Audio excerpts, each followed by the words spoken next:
So to so to talk about the principles of Agile, probably the first thing that we want to do is to really go back to the Agile Manifesto and talk about the principles that were defined there. Um, so just for kind of completeness of the story, the Agile Manifesto is really built around four values and 12 principles. And I'm a bad Agilist because sometimes it's hard to get all of them exactly right off the top of my head. But things like we value customer collaboration over contract negotiation, responding to change over following a plan, working software over comprehensive documentation, humans and interactions over tools and things like that. Those are like the value system.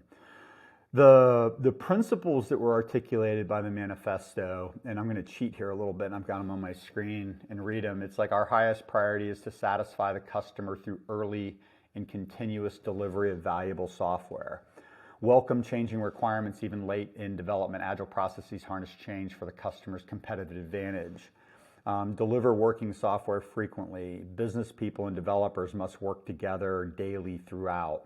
Build projects around motivated individuals, give them environments and support they need, trust them to get the job done.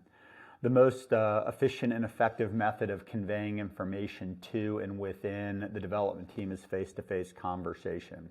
Working software is the primary measure of progress. Agile processes promote sustainable development. They should be able to work at a sustainable pace indefinitely. Continuous attention to technical excellence, simplicity, the art of maximizing what's not done. The best architectures, requirements to designs emerge from self-organizing teams. At regular intervals, the team reflects on how to become more effective and then tunes and adjusts its behavior accordingly. So the way that we kind of set up this topic, this question was, what are the principles of Agile and do they apply at scale? So the answer is always yes, right? There's nothing in those values and there's nothing in those principles that is only unique to small teams. The challenge that we see all the time, and I feel a little bit like a broken record on this, is that in the organizations that are trying to adopt Agile, that are trying to apply those principles, the problem is that the systems that they have in place, right, the organizational structures, the governance models, the things that they measure and control, don't support living those principles in practice on a day-to-day basis. So the whole idea behind transformation is let's get the teaming strategies right, let's get the governance and the backlog stuff right, let's get the ability to produce working tested software and measure progress right. Then we can really kind of start to think about applying those principles in real life. So there was a talk that I gave, I want to say it was to the Federal Reserve in San Francisco, probably 7 or 8 years ago, that I did a keynote for something that they were doing, an internal Agile conference or something like that. And it was, and the way that I did the talk is I actually started with the manifesto, kind of like what we did today. I went over the values and I went over the principles. And obviously I wasn't in the room at the signing of the manifesto, and I wasn't an Agilist when all that stuff was going on. Very shortly after, but not at the moment of its inception. And I kind of envision it like this, right? So the early Agile projects that I'm aware of, I think I call it like the C3 project at Chrysler. I think there was something that Jeff Sutherland and Ken Schwaber did. Mike Beadle was like Patient Keeper. I kind of envision, I've kind of made up this story in my head a little bit, but it's like I envision that, these organizations were dealing with large, unwieldy projects, right? They were dealing with more traditionally managed or even chaotically managed projects.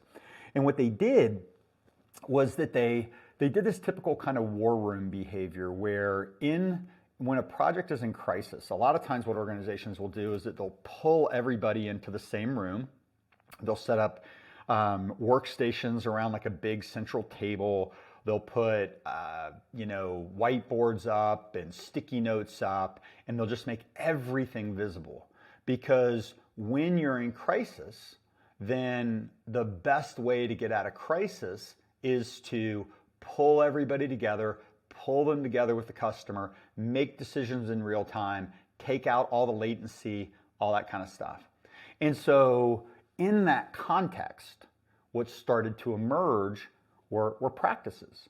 So, the things like maybe pair programming, some of the software craftsmanship, some of the attention to technical excellence, some of the attention to continuous delivery, the idea of doing little bits of work and then being able to get feedback from the customer, building backlogs on note cards, the idea of collaborative estimating, the idea of sprint planning, the idea of daily stand-ups, the idea of reviews and retrospectives. I just imagine this world where we have projects in crisis, we have the bringing everybody together, and then in that context, beginning to codify some of the practices of Scrum or XP, but then also distilling from everybody being in the room, everybody doing those practices, the values and principles. Because my understanding of the history of this stuff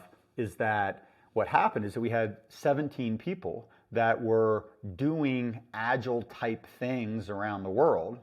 And so it wasn't like we started with the manifesto and everything derived. It was, we started with people trying to recover projects by bringing people into the room and inventing these practices. And then from the people in the room and the practices, the principles and the values derived from that.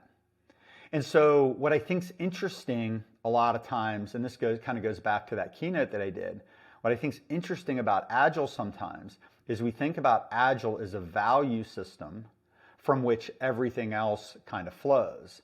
But I don't think it was invented that way. And when we think of it as a value system, or we think of it as a culture or a way of thinking or a way of acting, we often forget that part of the secret sauce was everybody being in the room around a table, everybody having that customer in the room with them, doing the practices, writing software in small batches, attending to technical excellence, doing the pair programming, doing the test first, doing the continuous employment, getting feedback, being able to inspect and adapt. It was the environment and the practices that allowed the values and principles to emerge. And so now, 20 some odd years later, we have the values and principles, and we wonder why those values and principles don't work at scale or in large complex organizations, or in environments where the original conditions that those principles emerged out of actually, that cause it to work. And so our whole approach to transformation, so it's almost like it becomes the wrong question sometimes. It's not so much like, do the principles work at scale? The answer is yes. But the question always comes back to is, how do I create the conditions organizationally so that I can simulate everybody being in the same room, everybody having access to the customer, everybody benefiting from osmotic communication, everybody benefiting from working in small batches, everybody benefiting from continuous delivery, in an environment where I have a small team working with that customer, able to produce that working tested software. I create the ecosystem where those values and principles can be applied. Trying to apply the values and principles outside the ecosystem is where we always get in trouble. So that's why leading Agile, me personally, it's one of the very few things that we're actually dogmatic about, is you have to create the right environment for the principles to make sense. It's a lot like what I talk about all the time around culture first or practices first transformation. I get frustrated with culture first transformation because we're asking people to demonstrate behaviors that are incongruent with the environment and the practices that they're being asked to do. And then if we do a practices first transformation, we're trying to do Scrum absent of the values and principles and incongruent with the organizational structure and design of the company. So in order to make it really work, you have to create the ecosystem, you have to enable it with the practices, and then within that context, the values and principles apply. Okay? So that's how I think about it. So it's almost like an element, so when somebody's asking like, do the principles apply at scale? Yes, if you can create the right conditions for them to be applicable.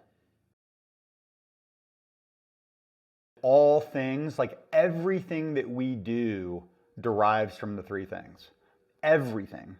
Like anything we do with business architecture, anything we do with product management, anything we do with culture, anything we do with practices, anything we do with anything, it all comes back to the three things. And that's why like I don't know if it's frustrating or not, or maybe I just seem like a one-trick pony, but it's like it's so simple.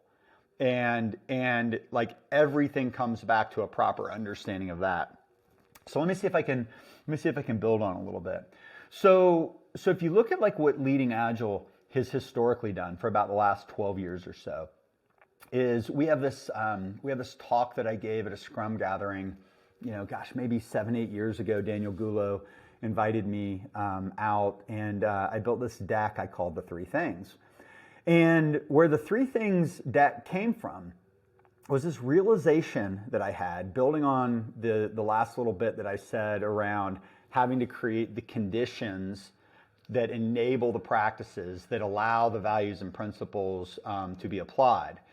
What I got really clear on is that if I can't form complete cross-functional teams, if those teams can't operate off of a well-defined backlog, and they can't produce a working tested increment of software at the end of every sprint, like nothing that we're doing with product owners, nothing that we're doing with Scrum Masters, nothing that we're doing with teams and practices and things like that is really ever going to work. And where that thinking came out of is, 13, almost 14 years ago now, I was working for a company called Version 1. I had a product called Version 1. And I was going into large organizations that were trying to deploy this Agile project management tool. And I was up at a bank up in Charlotte, North Carolina or something like that. And I'm doing a room of about 35 people, and I'm doing some basic Agile training, and I'm doing some basic training on the Version 1 software. And I'm walking through how Agile works, how it applies in the tool, how you do the things in Agile in the tool. And this young woman in the back of the room raises her hand and she says, well, I'm a QA person and I'm on 6 teams. Are you telling me I need to go to 6 sprint plannings, 6 daily stand-ups, 6 reviews and retrospectives? And I was just like, thought about it. I'm like, that's jacked up, right? No, that's not a reasonable expectation. There wouldn't be any time to actually test. Now, I mean, again, we can get the debate over the role of testers in Agile teams or not, but it's 15 years ago, right? And that was the question that was asked. And so I had this notional idea that if we can't figure out how to get people assigned to a single team, then fundamentally none of this stuff is going to work. Because the way that the kind of the first principle for me of a team, the reason why that works, right, is we're moving from a world of what I might call like cost accounting, where I'm looking at the individual, their productivity, their utilization, and I'm making the assumption that if the talented people are maximally busy doing what they're best at, then that's what's going to create value. So I have a really highly skilled tester. They're only needed 20% on each team, so therefore I assign them to 5 different teams. Right? It's very much a cost accounting mentality. And what Agile is really encouraging is what I might call like a throughput accounting mentality, where I'm willing to sub-optimize the productivity, the utilization, the specialization of the tester for the sake of instant availability and throughput. So Scrum talks a lot about these idea of T-shaped people, right? And that's what that problem is trying to solve, right? So I want that tester to be able to do some requirements work. It'd be ideal if the tester could do some development, right? It could, we want the tester to have a role throughout the entire sprint. And when we start to think in terms of T-shaped people on dedicated teams, and we're focused on throughput accounting over cost accounting, those are some of the things that we have to break down in order to get to a place where we can start to have conversations within a company about teams that stay together over time. And so the idea, right, this idea of teams, backlogs, working tested software, and when I say we have to create the conditions for the principles to be able to be applied, there's just so much stuff that we have to start to break down. There's so much legacy organizational thinking. There's so much mindset work around power structures and what's important, cost accounting, throughput accounting, right? All this kind of stuff. But it's really, really hard to get people to kind of change their belief system. So quite often what you've got to do is you've got to get them to at least consider the possibility that there's a better way, and then to start to run some experiments and see how it works. And then when they see how well it's working, then they're more likely to do it at scale. So again, right, a lot of what Leading Agile's brought to bear is with this core understanding that you have to form teams this way if you're going to do Agile well. You have to be able to get backlogs in place. You have to be able to produce a working tested increment. That's a forcing function. How do I create those conditions? Right? So what we kind of started with was this idea of teams, backlogs, working tested software, like at the work surface level, but then this idea of structure, governance, and metrics, so we can start doing portfolio level work or program level work or investment tier level work. Like, how do we orchestrate dependencies? How do we coordinate things? How do we systematically decompose in the presence of dependencies? Okay? So then that implied the whole transformation model. So again, I'm just a huge believer. It's like ecosystem first, it's systems first, structure, governance, and metrics first, teams, backlogs, working tested software first. We have to create those conditions. Then we enable the transformed ecosystem with really solid Agile lean practices, Scrum, XP, Kanban, things like that. And then within a well-formed ecosystem with a solid set of operational practices, then we can start to have conversations about things like build projects around motivated individuals, give them the environment and support they need, and trust them to get the job done. The best architecture's requirements to design emerge from self-organizing teams.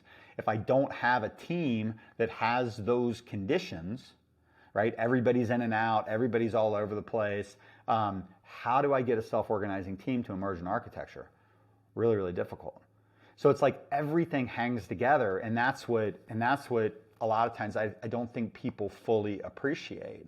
There's this ecosystem of ideas that have to be applied congruently, and you can't really do it in a way that's like pick and choose your practices kind of a thing. I mean, the structure, the systems, the practices, and the culture, they all have to go together. And if you look at any one set of things like principles in isolation, then it's just not going to work. And so that question of, do the principles apply at scale? Like yes, but you have to have a scaled ecosystem in order for them to make sense. So principles apply at scale if you have the right scaled ecosystem and you have the right scaled practices. It all works. But again, like understanding how all that fits together is like a really big deal. And one of the big challenges of transformation, one of the things I say to my Leading Agile team a lot is that if we're principally aligned, the details don't matter. If we're not principally aligned, the details don't matter. So it's like we all have to be in alignment that the ecosystem at scale is important. The practices at scale are important. Then we can start to talk about the principles at scale. But yeah, like I don't know if you weren't willing to take that leap with me, if you weren't willing to do the organizational structure and design at scale, and you weren't willing to do the practices at scale, we are talking a legacy organization, legacy practices, legacy governance, legacy metrics, legacy planning, legacy all this stuff on top of a very tightly coupled technical infrastructure. Like, would it make sense to say something like empower teams? The answer is often no. Not universally no, but it's often no. So again, very nuanced. Do they apply at scale? Yes, if you create the right conditions. if you apply them at scale in the absence of the right conditions, I believe you will create a tremendous amount of cognitive dissonance, and people will believe that they don't work at scale. At the end of the day, the benefits operate on a couple of different dimensions. I think we have a class of benefits that the organization is willing to pay for. One of the things we learned is Leading Agile started to get big a few years ago, and the engagements started to be big, and they started to be longer term, and they started to get past, like the director, VP level of spending authorization, and started getting at the C-level spending authorization. What we found was that if we couldn't prove the value of what we were doing, we didn't get to stay to help, right? And so we got really, really clear that if we couldn't connect a transformation to real, tangible economic value, then there wasn't a whole lot of benefit to it, right? Yeah, we could sell training and we could put coaches on the ground and all those kinds of things, but to do the kind of changes that we wanted to do, we had to really create a really solid economic business case for it. So let's see, this might be an interesting set of hops here, but let's see what we can do. So on our website, we talk about the 6 primary business drivers of going to Agile. So when you start to think about forming teams the way I'm talking about forming teams, building backlogs the way I'm talking about building backlogs, producing working tested software on regular intervals, at scale, team-based organizational structures, lean, Kanban-based, throughput accounting-based governance models, throughput accounting-based metrics infrastructures, right? The idea of agility at the team level, agility at the program level, agility at the portfolio level, agility at the investment tier level, right? We get that whole ecosystem starting to work. What we start to be able to drive is greater predictability, the ability to make and meet commitments. We start driving better quality because the teams are testing on regular intervals, the program levels testing on regular intervals, the portfolio levels testing on regular intervals, right? We have continuous flow of testing as we go. Early return on investment. When we break things into smaller batches, we are able to put them into market potentially sooner so that we can, at a minimum, start getting feedback from them, but ideally the ability to charge money for them sooner. The idea of getting our cost structures in alignment. Sometimes I'll say lower cost, sometimes I'll say increased productivity, but there's a lot of organizational overhead invested in coordination and orchestration when you don't get your company in alignment in a way that's actually maximizing value production. And so predictability, quality, early return on investment, cost savings. We also get better at making sure that we're building the right product because we can build a little bit, get some feedback, build a little bit, get some feedback, build a little bit, get some feedback, adjust, pivot, make changes as the market tells us that what it's wanting to buy from us. And then the last one that we often cite is innovation, right? So we want to create ecosystems that can pivot and adapt.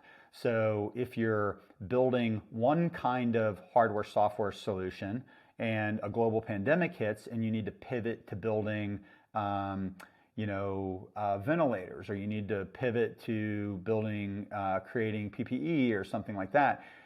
If you have a organization that is designed for agility, you can pivot and innovate very dynamically as the market changes emerge around you. And so that class of things, like the things that the business is willing to pay for, predictability, quality, early return on investment, cost savings, innovation, product fit, there's some of the macro level benefits of doing an agile transformation. Sometimes, like what we get is you get things like net promoter score. You get things like people don't want to work in legacy organizations and they don't want to work anymore in big command and control, top-down project hierarchies and things like that. The marketplace of human beings, right, of employees, often wants to work in more open, more collaborative kinds of environments. They want to work in environments where they're trusted, where they can self-organize, where they can really feel like they're making a difference. It gets into a little bit of like Dan Pink's Drive book, where he talks about autonomy, mastery, and purpose for knowledge workers. I like that idea. I don't know that it's totally complete, but I like that idea. And so there's real business benefit, but then there's also like real tangible benefit to the employees and their ability to be engaged. One of the biggest problems that we have in large software organizations that are more functionally siloed and more traditionally managed is that you have a lot of people that are working in that environment that only know their piece. They're connected to the thing that they're trying to do, but they're not connected to the whole. And like, I'll give you a for example. 20 years ago or something, I was working for this large financial services company, and we were putting together a traditional project Gantt chart kind of a plan. And I sat down, I was working with all the different groups, and I think I was sitting down with a tech writing group or something. And I don't remember what the budget for the overall project was, but the tech writing group budgeted, like, they created like a $5 million writing plan. And you know, we're very convinced that that was the right thing to do. And the problem is that there wasn't $5 million worth of budget for tech writing in there. And so this idea that my job is to be a tech writer, or my job is to do the best testing, or my job is to do the best development, or my job is to do the best product management, irrespective of building the best product at the best price that maximizes ROI. So there's so much in this that's like, if I can get a team that is organized around value with a cross-functional set of human beings that share a singular purpose, that are working across boundaries to solve creatively a problem within constraints that maximizes market value. What we do is we enlist those people into this knowledge worker ecosystem so that they can be a part of something that is producing something of value, instead of just being kind of a cog in a wheel. And so you know, I don't know if that really gets to the heart of the question or not. It's like how do the values and principles produce benefit? You know, again, right, you're just building this argument. It's like, if I get the ecosystem right and I enable it with the right practices, and I work with the human beings on the teams to live the values and principles, what I end up with is not only an ecosystem that delivers greater predictability, you know, quality, cost savings, product fit, innovation, left that one. Predictability, quality, early return on investment is one I left out. Not only do we actually improve the business outcomes, but there's like a subtlety in there that says it's like, this is the way that we engage the people. I'm a huge Stephen Covey fan. I'm about ready to do probably my 15th reading of The 7 Habits of Highly Effective People. It's been a few years. And I just miss that content. I'm just huge in that. I was a little late to the 8th habit, but one of the things that Covey talks about in his 8th habit book is that the vast majority of people in any given organization, it's like they're not even playing the same game. They're not pointed in the right direction. And I want to say the analogy uses is like if you were playing soccer or something like that, and you have half your team trying to shoot on one goal and the other half trying to shoot on a different goal, or 15% of the people trying to shoot on the appropriate goal and 85% of the people shooting someplace else, or just playing a different game. And one of the things that he talks about is the importance of alignment of people. And if I can get a complete cross-functional team that is aligned around solving the problem that is manifest in the backlog in a way that they can test and get feedback on regular cadences, and they can see the response of the product owner, the pleasure or the displeasure. The kind of the subtlety behind all this is that I actually get engaged human beings that are able to bring their entire creative brain to bear to be able to solve the problems. So it's almost like you might accept a little bit of sub-optimization on productivity, but what you're doing is you're enlisting the whole human being into a creative problem solving, where they're not solving, how do I be the best tester? How do I be the best designer? How do I be the best developer? How do I be the best tech writer? But how do I be a part of the best team that is dynamically in real time collaborating and co-conspiring with their customer to maximize the results for the business? And that's what we're looking for. So I guess if I said, like, what is the value of the economic value of living these principles? It's all the business stuff: predictability, quality, early return on investment, cost savings, innovation, product fit. But then you have all of the, I don't even want to say intangibles, because it can be incredibly tangible, but like this partnership between the business and that team that are co-conspiring to maximize the economic outcomes, to maximize the fortune of the company that they're trying to support and do business with. And it just becomes a very powerful ecosystem when you get all these really, really smart human beings pointed in the right direction, dynamically solving problems in partnership with their customer.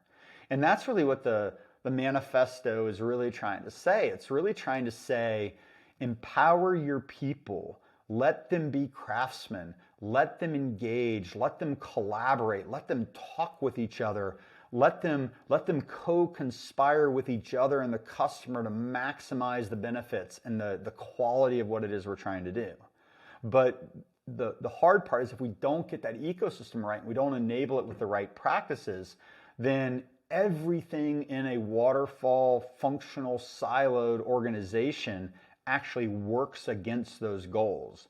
It encourages people to locally optimize, because human beings, at the end of the day, they want to feel good about their work. They want to feel like they're producing things of value. They want to do the best they can.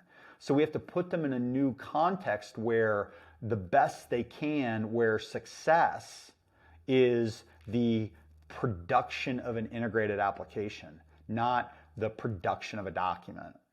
And that, to me, is just, it's a powerful statement to what it is we're trying to achieve here.